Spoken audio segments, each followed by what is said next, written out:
Not നിരോധനത്തിന് ശേഷം കേരളത്തിൽ പെട്ടെന്ന് തന്നെ വ്യാപകമായ ഒരു കടകളുണ്ടായിരുന്നു, അതായത് മന്തിക്കടകൾ എന്ന് പറഞ്ഞത്. അതിനുശേഷം വരെ ഊണ് ഒക്കെ ഉണ്ടായിരുന്നു, ഹോട്ടലുകളിൽ ഉണ്ടായിരുന്ന ഊണുകളെല്ലാം തന്നെ നിർത്തുകയും വ്യാപകമായി മന്തികൾ, അതായത് പലതരത്തിലുള്ള അറേബ്യൻ ഭക്ഷണങ്ങൾ കേരളത്തിൽ ഇടം പിടിക്കുകയും ചെയ്തു. പ്രധാനമായി മലപ്പുറം, കോഴിക്കോട്, കണ്ണൂർ തുടങ്ങിയ ജില്ലകളിലാണ് കൂടുതലുമായിട്ട് ഉണ്ടായിരുന്നത്. അതിനുശേഷം തിരുവനന്തപുരത്തേക്ക് ഈ മന്തി വിഭവങ്ങളുടെ ഒരു ഒഴുക്ക് തന്നെ ഉണ്ടായിരുന്നു.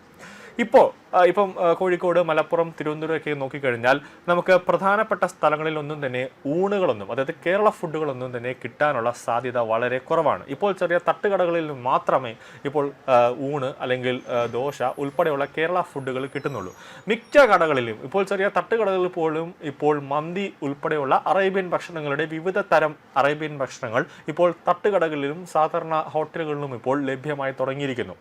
കൂടാതെ കുറച്ച് മാസങ്ങൾക്ക് മുമ്പാണ് GST വിഭാഗം നടത്തിയ റെയ്ഡിൽ 100 കോടിക്ക് മേൽ ഒരു വലിയ രീതിയിലുള്ള ഒരു തട്ടിപ്പ് കേരളത്തിലെ ബിരിയാണി കടകളിൽ നടക്കുന്നു, അല്ലെങ്കിൽ രാജ്യത്ത് നടക്കുന്നുവെന്ന് GST വിഭാഗം തന്നെ കണ്ടെത്തിയത്. കാരണം അവർ ആർട്ടിഫിഷ്യൽ ഇന്റലിജൻസ് വഴി നടത്തി ഒരു പരിശോധനയിലാണ് ഒരു തട്ടിപ്പ് നടത്തുന്നു. അത് ഇൻകം ടാക്സ് തന്നെ വെരിഫൈ ചെയ്തതിനു ശേഷം വലിയ രീതിയിലൊരു തട്ടിപ്പ് കേരളത്തിലെ അല്ലെങ്കിൽ രാജ്യത്തിലെ ബിരിയാണി കടകളിലടക്കം ഇങ്ങനെ നടക്കുന്നത്, ബിരിയാണിയൊക്കെ വിളമ്പുന്ന ഹോട്ടലുകളിൽ ഇങ്ങനെ വലിയ രീതിയിലൊരു ടാക്സ് വെട്ടിപ്പ് നടക്കുന്നുവെന്ന് ഇൻകം ടാക്സും കണ്ടെത്തിയത്.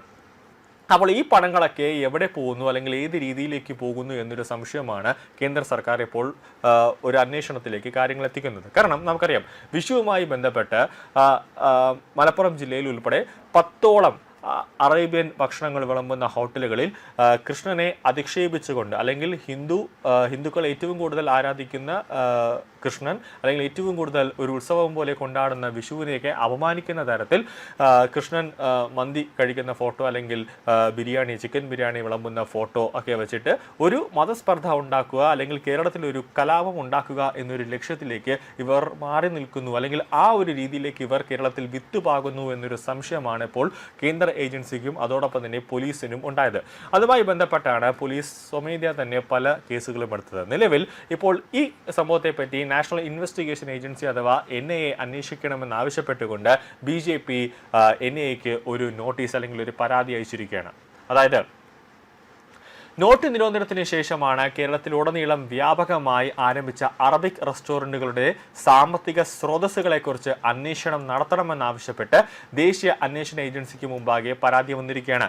നിരോധിത സംഘടനയായ പോപ്പുലർ ഫ്രണ്ട് ഓഫ് ഇന്ത്യയുമായി ഈ സ്ഥാപനങ്ങൾക്ക് ബന്ധമുണ്ടെന്നും വിദേശത്ത് നിന്ന് വൻതോതിൽ ഫണ്ട് ഒഴുകുന്നുണ്ടെന്നും ചൂണ്ടിക്കാട്ടിയാണ് പരാതി നൽകിയിരിക്കുന്നത്. പരാതി നൽകിയതാകട്ടെ BJP തൃശൂർ ജില്ലാ ഇന്റലക്ച്വൽ സെൽ കൺവീനർ പ്രദീപ് ദാസാണ് NIAക്ക് കത്തയച്ചിട്ടുള്ളത്. ഭക്ഷണശാലകളുടെ മറവിൽ രാജ്യവിരുദ്ധ പ്രവർത്തനങ്ങൾ നടക്കുന്നുണ്ടോ എന്ന് കേന്ദ്ര ഏജൻസികൾ പരിശോധിക്കണമെന്നാണ് പ്രധാന ആവശ്യം.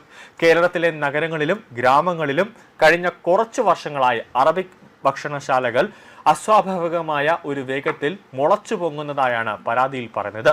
നോട്ട് നിരോധനത്തിന് ശേഷം ഇത്തരം റെസ്റ്റോറൻറ്റുകളുടെ എണ്ണത്തിലുണ്ടായ വർധനവ് ഗൗരവകരമാണ്. സാധാരണഗതിയിലുള്ള ബിസിനസ് ലാഭത്തിന് പുറമെ വലിയ തോതിലുള്ള നിക്ഷേപം ഇതിന് പിന്നിലുണ്ട് എന്ന് സംശയിക്കേണ്ടതുണ്ട്.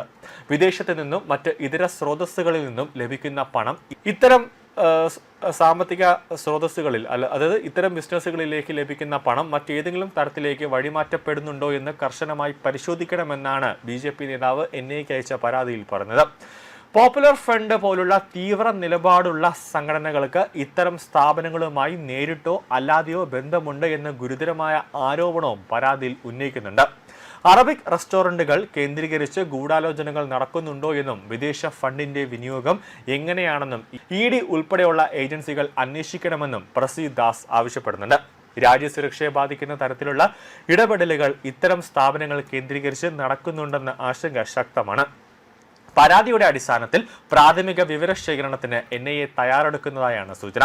കേരളത്തിലെ റെസ്റ്റോറന്റ് മേഖലയിലെ നിക്ഷേപങ്ങളെക്കുറിച്ചും ഉടമസ്ഥകളുടെ പശ്ചാത്തലത്തെക്കുറിച്ചും വിശദമായ അന്വേഷണം വേണമെന്ന ആവശ്യം സോഷ്യൽ മീഡിയയിലും വലിയ ചർച്ചകൾക്ക് വഴി തുറന്നിട്ടുണ്ട്. കേരളത്തിൽ ഇതിലൂടെ ഒരു വർഗീയ കലാപം ഉണ്ടാക്കാനുള്ള ലക്ഷ്യമാണോ ഇതിലൂടെ ഉണ്ടാകുന്നത്? അതായത് വിഷുവിൽ കൃഷ്ണനെ അപമാനിക്കുന്നതും കൃഷ്ണൻ മന്തി കഴിക്കുന്നതായിട്ടുള്ള ഫോട്ടോ, അല്ലെങ്കിൽ ചിക്കൻ ബിരിയാണി വിളമ്പുന്നതായിട്ടുള്ള ഫോട്ടോകളൊക്കെ പുറത്തേക്ക് ഇട്ടുകൊണ്ട് ഒരു വർഗീയ കലാപത്തിനാണോ ഇവർ ശ്രമിക്കുന്നത് എന്നടക്കമുള്ള ഒരു സംശയം ഉണ്ട്. അതുകൊണ്ട് തന്നെ പരാതിയുടെ അടിസ്ഥാനത്തിൽ NIA പ്രാഥമികമായി